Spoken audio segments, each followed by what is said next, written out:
Oke, selalu jumpa kembali dengan saya setelah sekian lama. Eh, Video terakhir lupa saya kapan itu. Tapi ya susah ya nyari materi yang menarik untuk dibahas. Ini nggak lama waktu, mungkin beberapa jam yang lalu sebelum video ini saya buat, waktu kita lagi kumpul sama teman-teman pelayanan, tiba-tiba kita tuh lagi ngomongin satu orang yang cukup terkenal, seorang hamba Tuhan, gembala, dokter teologi ya. Khotbahnya hebat, jemaatnya banyak ya. Dan dia ini kalau khotbah itu apa ya, dia punya tujuan tuh untuk mempersiapkan jemaatnya untuk menghadapi kematian, untuk menghadapi kehidupan yang akan datang.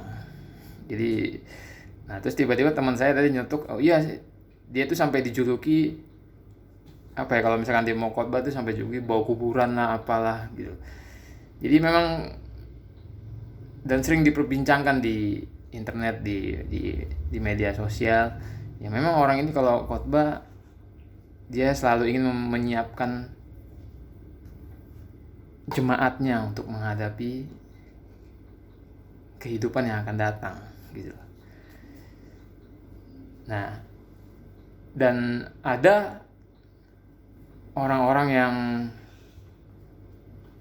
suka dan banyak juga yang nggak suka gitu ya.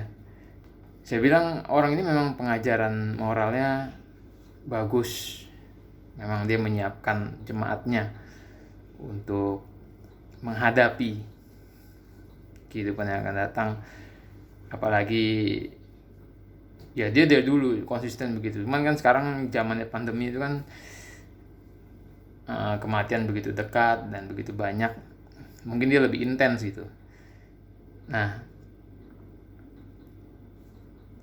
dalam hal moral dia bagus, cuman dalam hal doktrin banyak, ya saya bilang banyak penyimpangannya, dan banyak nggak cuma saya doang yang ngomong, banyak sekali yang ngomong bahwa doktrinnya banyak menyimpang gitu. Tapi saya nggak bahas doktrinnya. Nah, terus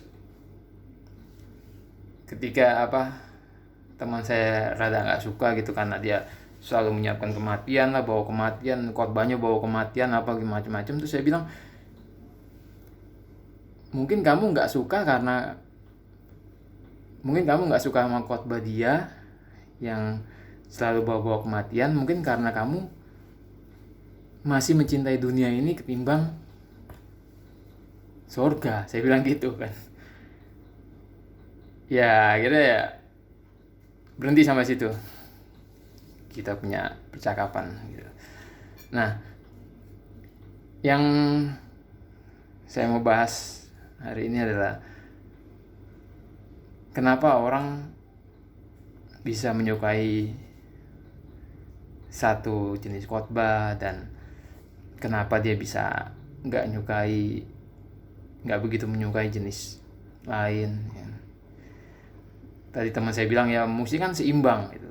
Saya bilang ya seimbang tuh bagus. Kamu tinggal cari, kalau yang ini bahas kematian ya kamu seimbangkan, kamu cari pengkhotbah lain untuk menyeimbangkan, saya bilang gitu. Tapi kita mesti hati-hati. Kenapa kita bisa nggak suka dengan khotbah-khotbah yang terlalu bawa kematian, nakut-nakutin segala gini, menyiapkan jemaat apa gini-gini gitu, mengedukasi, pengajaran. Kenapa kita nggak suka gitu sama khotbah-khotbah seperti itu? Kenapa kita lebih suka sama khotbah yang lucu-lucu ya, stand up komedi yang nyaman, yang diberitakan yang enak-enak gitu ya, selalu memberitakan your best life lah, kehidupan terbaikmu itu sekarang lah, bla bla bla bla, ketimbang yang serem-serem, menakutkan. Ya saya cuman sambil kesimpulan kenapa ya, karena mereka nggak ngerti, karena kita nggak ngerti gitu betapa seriusnya suatu pengajaran, betapa pentingnya suatu pengajaran tuh kadang jemaat nggak ngerti. Kenapa mereka nggak ngerti ya? Ya banyak faktor.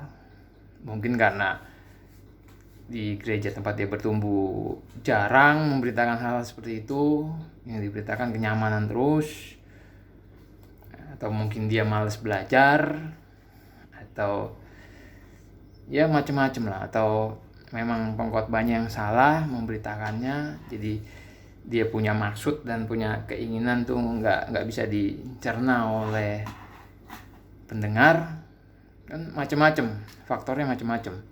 Jadi berkhotbah itu susah ya. Ada orang bilang khotbah itu gampang, yang susah itu prakteknya ya tergantung khotbahnya apa, tapi ada khotbah tertentu yang susah untuk mengutarakan maksud kita, keinginan kita ya, supaya khotbah kita, supaya firman Tuhan yang kita sampaikan itu dimengerti pendengar. Memang untuk mengerti itu tugas Roh Kudus ya, tugasnya Tuhan supaya kita bisa ngerti. Tapi sebagai pengkhotbah, gimana pun kita bertanggung jawab untuk membuat suatu rangkaian khotbah, suatu berita yang dibuat sedemikian rupa supaya bisa dimengerti, nggak acak-acakan, nggak gaduh-gaduh, sistematis gitu. Bisa dinalar dengan baik oleh kalangan apapun gitu. Nah itu susah gitu. Tapi si pengkhotbah yang kita bicarakan ini hebat lah, dia punya khotbah itu ya sudah sangat terkenal, bukan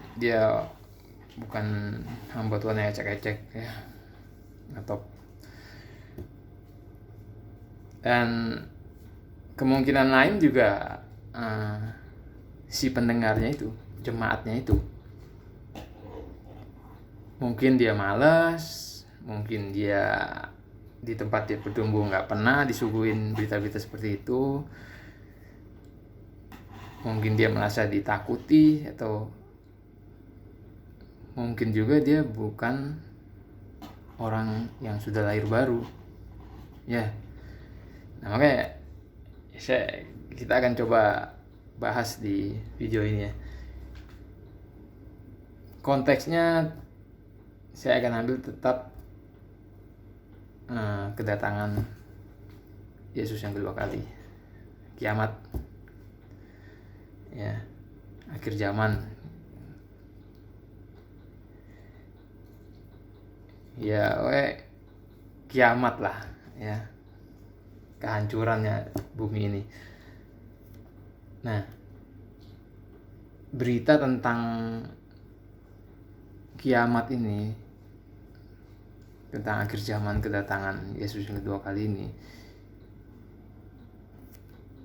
intinya tuh bukan untuk menakut-nakuti jemaat gitu ya, tapi penghiburan ya.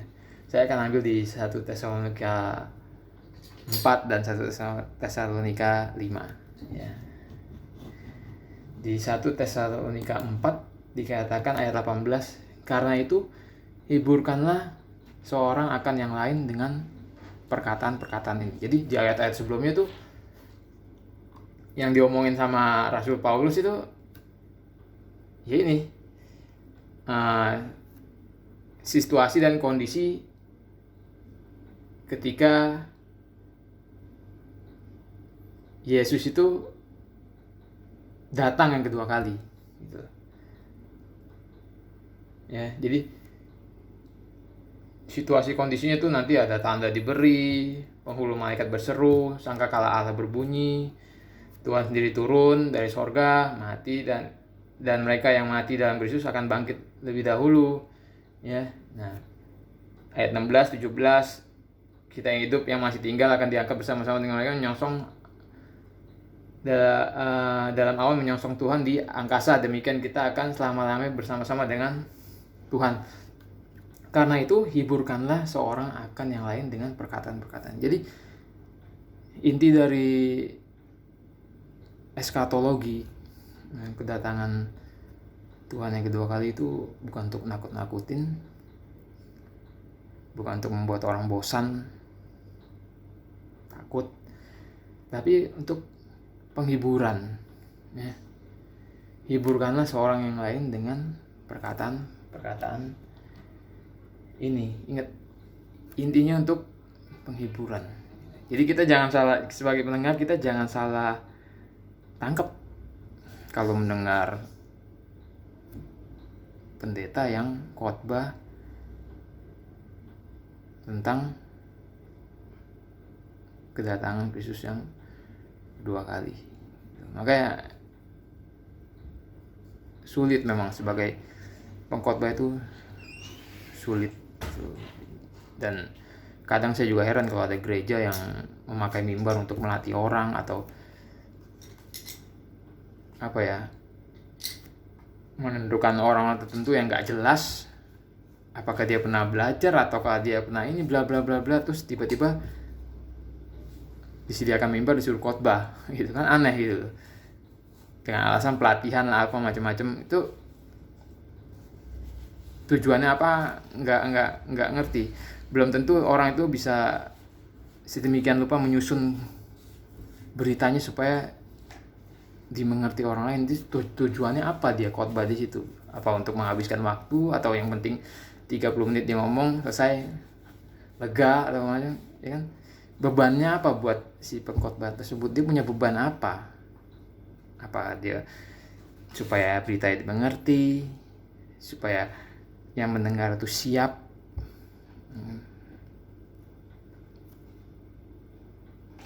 diubahkan.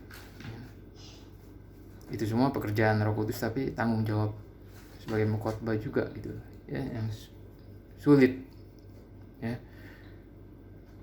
nggak gampang. Jadi nggak bisa kita main-main di atas mimbar. Nah, saya akan teruskan ya di 1 Tesalonika sekarang ke pasal 5 ayat 1. Tetapi tentang zaman dan masa, saudara-saudara tidak perlu dituliskan kepadamu. Ya, zaman dan masa, kalau di teks Yunani memakai kata kronos dan kairos. Ya, kronos itu time, bahasa Inggris memakai kata time. Itu waktu, ya bisa seminggu, bisa 1 tahun, bisa 1 bulan. Ya. Kalau kairos itu memakai kata epoch, periode. Ya. Periode tertentu, misalkan periode Katolik ya, itu dari tahun 400 sampai sekitar 1400. Terus setelah itu periode Reform ya, 1500 ke atas tuh periode Reform. Nah sekarang ini periode apa, postmodern misalkan. Nah itu yang dimaksud dengan masa itu periode ya. Jadi tentang waktu dan periode, saudara-saudara tidak perlu dituliskan kepadamu. Jadi Paulus nggak perlu menuliskan kepada jemaat firman Tuhan, nggak perlu menuliskan itu.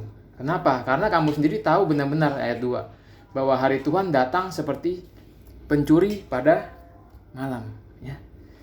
Kamu sendiri tahu benar-benar bahwa hari Tuhan datang seperti pencuri pada malam. Jadi tujuan eskatologi itu bukan waktu kapan, waktu yang tepat kapan, periode yang tepat kapan, bukan, percuma. Jadi Alkitab nggak pernah mengajarkan itu, ya. Nggak perlu dituliskan padamu. Yesus pernah ngajarin kedatangannya jika dia nggak ngomongin tentang waktu yang tepat. Rasul Petrus juga enggak, ya. Banyak rasul-rasul lain mengajarkan kedatangan Tuhan yang kedua kali, tetap nggak pernah Alkitab mengajarkan waktu yang tepat, ya. Ya, karena kamu sendiri tahu benar-benar. Artinya dari pendahulu-pendahulu yang mengajarkan itu, Yesus, rasul-rasul nggak pernah mengajarkan. Jadi Paulus ngomongin ke jemaat di Tesalonika, kamu sendiri tahu benar-benar gitu, bahwa hari Tuhan datang seperti pencuri pada malam. Jadi tiba-tiba seorang pencuri nggak pernah ngomong dulu kalau mau datang, dia tiba-tiba datang dan mengambil sesuatu, ya. Apabila ayat 3, apabila mereka mengatakan semuanya damai dan aman, maka tiba-tiba mereka ditimpa oleh kebinasaan, seperti seorang perempuan yang hamil ditimpa oleh sakit bersalin. Mereka pasti tidak akan luput, ya. Apabila mereka mengatakan semuanya damai dan aman, keadaan yang damai dan aman, keadaan yang sangat nyaman. Jadi sekarang itu banyak orang, kenapa orang bisa nggak suka tentang khotbah kedatangan, ya. Mereka lebih suka kalau khotbahnya itu disimbol-simbolkan dengan apa, ntar dihubung-hubungkan dengan apa, terus waktu apa, padahal itu semua ujung-ujungnya nggak jelas juga karena nggak ada dasarnya di Alkitab gitu. Itu halu, hanya halu aja itu, ya. Nah ini keadaan kenyamanan manusia, ya. Semuanya nggak ada apa-apa kok, damai-damai aja, aman-aman aja kok. Kenapa sih mesti khotbah kedatangan? Kenapa sih mesti khotbah tiap hari tentang kematian, mempersiapkan kematian jemaat? Jadi mereka nggak tahu berapa seriusnya berita ini. Mereka nggak tahu betapa pentingnya untuk menyiapkan, untuk si pengkhotbah itu menyiapkan jemaatnya untuk menghadapi hari kedatangan Kristus atau hari kematiannya, ya. Ya walaupun kita nggak tahu kapan zaman dan masa, ya, nggak masalah. Alkitab ngomong manusia itu hidupnya cuma 70 tahun, kalau dikasih kemurahan 80 tahun, ya. Cepat atau lambat, besok atau sekarang, 10 tahun lagi atau berapa tahun lagi, nggak usah nunggu Yesus datang kedua kali, ya. Besok pun kita bisa mati gitu, ya. Apalagi zaman pandemi gini, sakit tiba-tiba mati, ya. Lagi di jalan tiba-tiba ada bus nyelonong, bannya pecah, pindah jalur, hajar mobil kita, mati kita, ya.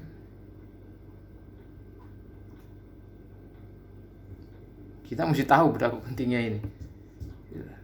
Jangan merasa damai dan aman, gitu, ya. Nggak cuman membahas tentang kedatangan Yesus kedua kali, tapi kiamat kecil, kematian kita itu orang sebut kiamat kecil itu. Anda siap nggak? Kalau Anda nggak tahu betapa pentingnya ini, mungkin jangan-jangan Anda nggak siap, ya. Maka tiba-tiba mereka ditimpa oleh kebinasaan. Tiba-tiba, pencuri itu tiba-tiba, dan ini nggak bisa dihindari, ya. Seperti seorang perempuan yang hamil ditimpa oleh sakit bersalin. Jadi nggak ada orang hamil yang nggak sakit, walaupun dia disesar tetap sakit. Habis itu pasti sakit, nggak bisa ngelak. Sakit hamilan tuh nggak bisa dihindari, ya. Mereka pasti tidak akan luput. Jadi ini pasti, semua orang pasti akan menghadapi kiamat kecilnya atau kiamat besar, Yesus datang kedua kali. Jadi kita mesti ngerti betapa pentingnya ini. Jangan sampai kita gak seneng sama berita seseorang karena kita gak ngerti betapa pentingnya itu, betapa seriusnya itu. Makanya kalau dengerin khotbah tuh jangan yang lucu-lucu, jangan yang bikin kita nyaman, ya. Cerita-cerita pengalaman sendiri, cerita-cerita proyeknya sendiri, ya. Ngomongin duit, aduh, itu ya nggak ngerti, itu malah itu khotbah yang saya nggak ngerti itu maunya apa, itu apa yang mau dia beritakan ke jemaat dengan semua itu, apa yang mau dia siapkan ke jemaat itu, ya. Tapi khotbah-khotbah yang tentang kematian, yang tentang doktrin, malah orang nggak suka, ya. Karena mereka nggak tahu betapa pentingnya itu, betapa seriusnya itu, ya. Ayat 4, tetapi kamu saudara-saudara, kamu tidak hidup di dalam kegelapan, ya. Sehingga hari itu tiba-tiba mendatangi kamu seperti pencuri. Ini kabar baiknya, ya. Kalau kamu nggak hidup di dalam kegelapan, ya, hari itu nggak bakal mendatangi kamu sebagai seperti pencuri, ya. Kata mendatangi ini datang tiba-tiba, dalam teks Yunaninya tuh datang tiba-tiba dengan ada sifat kekerasan di situ, melawan, langsung, ya, seperti pencuri. Kabar baiknya, kalau kita nggak di dalam kegelapan, hari itu nggak datang seperti pencuri di hadapan kita. Nah, apa artinya hidup dalam kegelapan? Ya, kita tahu bahwa manusia dilahirkan mati rohaninya, ya, dan dalam keadaan membenci Tuhan. Ya. Manusia nggak bisa menanggapi hal rohani karena rohani mati. Dia lebih condong untuk bebas. Karena dia ingin bebas, dia pasti akan membenci Tuhan yang membuat peraturan, ya. Atau mungkin dia akan membuat peraturan sendiri dengan Tuhannya sendiri di kepala dia, ya. Itu kecondongan manusia pada dosa tuh membuat semua itu terjadi. Itu yang membuat manusia ada dalam kegelapan. Dia nggak ngerti hal-hal rohani, nggak bisa menanggapi hal-hal rohani. Dikasih firman, dikasih apapun, dikasih pengajaran, dikasih hal yang penting, dia akan mendal. Makanya hati-hati kalau Anda nggak ngerti tentang suatu hal yang diberitakan, padahal itu penting, itu serius, tapi Anda nggak ngerti, Anda bosan mendengarnya, Anda menolak, itu hati-hati. Ya, jangan-jangan Anda dalam kegelapan, gitu. Terus gaya hidupnya, ya, malas baca firman, malas saat teduh, penyembahannya hanya untuk dilihat orang, ya. Mereka bilang menyembah dalam roh dan kebenaran, tapi kok penyembahannya ingin dilihat orang, gitu. Itu bukan menyembah dalam roh namanya.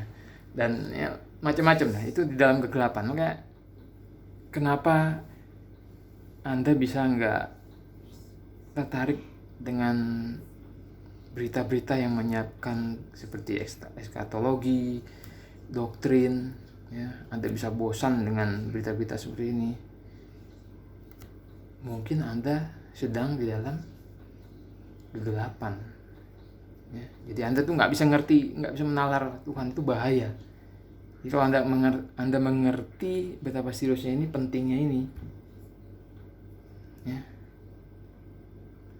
pasti Anda nggak bakal bosan dan menolak berita-berita yang penting seperti ini. Nah, solusinya apa gitu loh, ya, supaya kita nggak berada dalam kegelapan? Di Kolose 1 ayat 13 dikatakan Ia telah melepaskan kita. Iya, Yesus telah melepaskan kita dari kuasa kegelapan dan memindahkan kita ke dalam kerajaan anaknya yang kekasih. Di dalam Dia kita memiliki penebusan kita, yaitu pengampunan dosa. Ya. Kalau Anda nggak mau ada dalam kegelapan, Anda harus ada dalam terang. Anda harus ada dalam Yesus. Ya. Salah satu ciri orang itu ada dalam Yesus, dia akan mencintai apa yang Tuhan cintai dan membenci apa yang Tuhan benci. Dia akan senang bersekutu dengan Tuhan, intim dengan Tuhan dan firman-Nya. Dia bisa menalar hal-hal rohani, ya. Rajin menyelidiki firman Tuhan supaya dia mengerti, supaya dia tahu mana yang serius, mana yang penting. Itu tanda-tanda kita ada di dalam terang. Jadi